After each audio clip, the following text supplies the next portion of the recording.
حضرت جریر بن عبداللہ رضی اللہ تعالی عنہ نے ایک مرتبہ اپنے نوکر کو، اپنے غلام کو بھیجا کہ جا کر گھوڑا خرید کر لائیں۔ غلام گیا اور 300 دینار کا یا 300 درہم کا گھوڑا خرید کر لے آیا۔ حضرت جریر بن عبداللہ خاندانی شہزادے تھے، شاہی خاندان سے آپ کا تعلق تھا، اور آپ کو گھوڑوں کی بڑی پہچان تھی۔ گھوڑے کو دیکھ کے پہچان جاتے تھے کہ یہ کس نسل کا اور کتنی قیمت کا گھوڑا ہے۔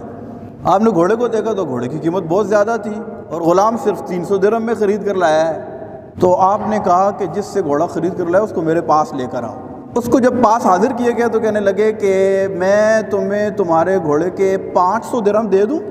اب 300 میں سودا ہو چکا ہے، گھوڑا اس نے دے دیا ہے۔ یہ اس کو کہتے ہیں میں تمہیں تمہارے گھوڑے کے 500 درہم دے دوں۔ اب یہ بندہ بڑا حیران ہوا، کہنے لگا کہ مجھے اور کیا چاہیے۔ پھر آپ نے اس کو اس گھوڑے کے جس کا سودا 300 درہم میں ہو چکا تھا 800 درہم دیتے ہوئے ارشاد فرمایا کہ میں نے اللہ کے رسول کے ہاتھ پر بیعت کی ہے کہ کسی کو دھوکہ نہیں دوں گا۔